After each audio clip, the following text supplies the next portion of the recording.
Hi, this is Justin. I wanted to tell you something about Alamos. Most of this travel diary has been about the places to eat, because that's about the only action that you get here in town. And to understand that, you have to kind of understand that the town of Alamos wouldn't be here if they didn't find a huge amount of silver here about 300 years ago and had continued to mine it for almost 250 years until it gave out about the beginning of the 20th century, at which time the town became a ghost town.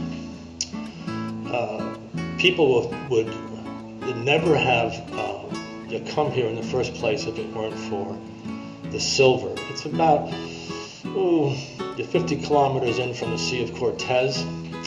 It goes through a kind of mountainous terrain, and the city itself sits in a kind of low plateau between mountains, so that when the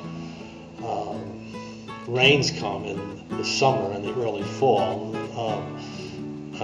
that the town is under water, basically. Most homes are built about 3 feet above street level, because that's how bad it gets. But the soil, you can't grow anything in it. It's that rocky Sonoran desert that is very unattractive.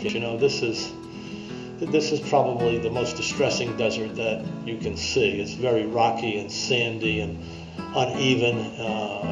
There is no water except during the summer, so that the trees and all of the vegetation is just hanging on. It's the toughest imaginable stuff that you could have. It doesn't make for an attractive landscape either to look at or to walk through or to garden.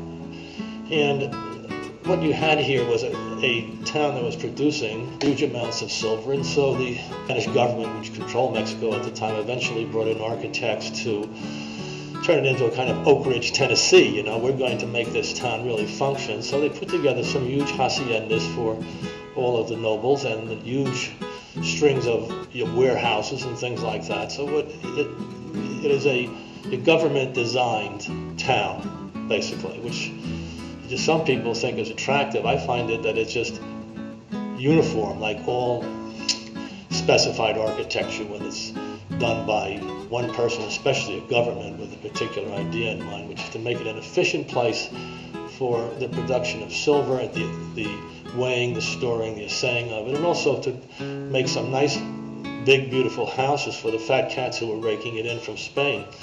So what you have there is you have a town which doesn't have any culture, really. It, in fact, never had any culture. It's in an area that would not naturally be inhabited, except for the scraggiest of cattle and forget the vegetation. It is not really a town of the arts, although sometimes you read in the brochures that it was founded by artists and writers. But that canard is used to explain the existence of towns all over the U.S., and I've never met any artists or writers there in those towns, and you don't meet many of them here in Alamos. There are a few good writers, mostly of nonfiction stuff, and a few painters who are doing good work, but it's not anything that really pushes the envelope. That in fact the work is either nonfiction or it's, in the case of the writing, or it's representational in the case of the art, and they are really few and far between. By and large, what you have at Alamos as a result of gringos coming down in the 60s and the 50s and started to buy up property and to reestablish themselves as the new Dons. That's basically what took place. There's an airstrip was created, some hotels were created out of the old homes, and some very elaborate hotels, I might add, too, and they're quite beautiful. So what we have is the invasion of the new Dons here, and they have the large homes which they have reestablished and rebuilt, and some of them are beautiful, and they employ a large number of Mexicans as maids and gardeners, etc., and repairs and things like that, so that the gringos kind of support a large part of the economy here. The old canard about this being an arts town is simply not true. That is, I can attest to that as a creative artist, that it's a town that is generally pretty well hunkered down. People stay in their homes because there's really nowhere to go. This is like an island, basically. It's a land island in the middle of the desert. And to get anywhere, you have to drive at least a half an hour or 40 minutes to get to any kind of civilization or town, so people just don't do it. We have a lot of elderly people here who have come down over the years and rebuilt the homes, and then they've lived in the homes either on a year-round basis or, as is most often the case, just for the winter years. And then they go back to the west or the northwest or Alaska where they came from originally.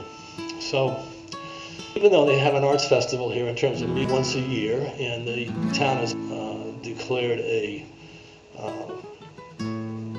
national treasure by the Mexican government, it is really not an arts town. It's a very conventional town, I might add, and who just aren't artistic in the least, or in fact, are they really knowledgeable about the arts, you know?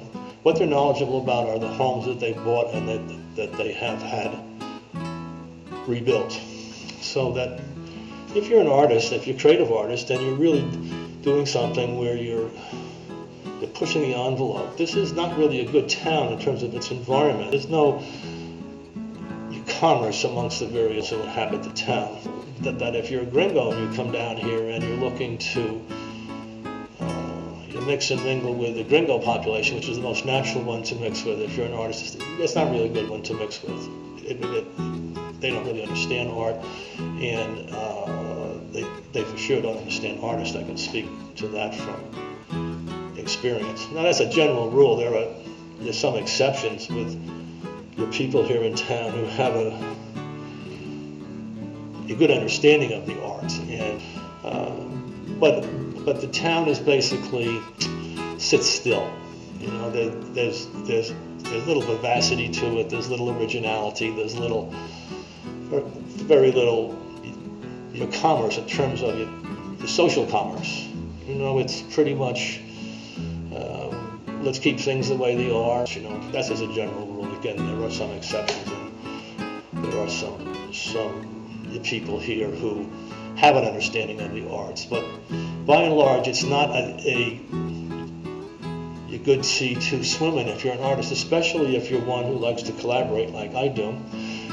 And so that if you're an artist and you work alone, simply out of your own resources, it's a kind of good place to come. I've done a lot of work here for the past 3 or 4 years because I can work out of my own resources. You know, I'm a poet and I'm a video maker, and I always have more work to do than I can ever do.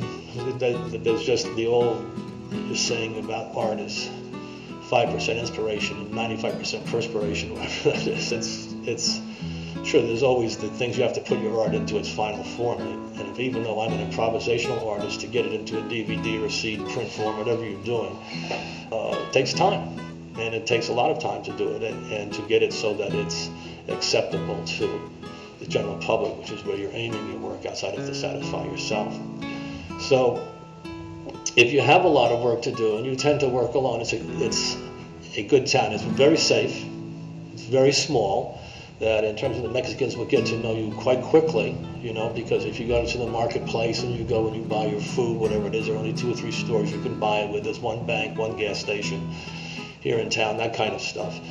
And sooner or later, then, in fact, they all get to know you. As to what they get to know you for or about is God knows, but in fact, they get to know that you're here after, 2 or 3 or 4 or 5 years. They know who you are, and then you get to speak a little Spanish if you don't. Like I didn't speak any when I first came down, so I've had to pick it up, and I'm still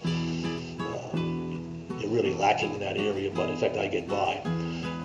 And so if I could get to know a lot of them by face, it's that kind of town. At least you just bump into them. So it's like any small town in that respect. You can get to know a lot of people, and that's a good place to work. I have my best dreams here for some reason. I can't tell you why, but I have some incredible dreams here.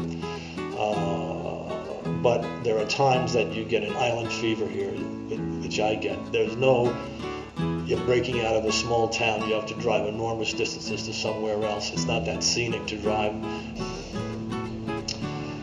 By and large, that if you're not happy and working by yourself and working long hours by yourself as an artist, this is not really a great place to be.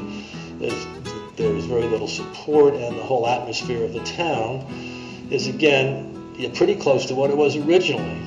Except there's no silver here anymore, but in terms of the new silver is the money that flows out of the gringos who have the large homes. And so the outside exteriors, there's no higgledy-piggledy, there's no jumble of buildings that you'd find in a town that was organically created. They're just these long, expansive sphere exteriors, and of course there's some gorgeous interiors to some of the larger homes. So if you're someone who likes to have a large home and have lots of servants and you don't mind a limited social and cultural life, then it's a good place to come.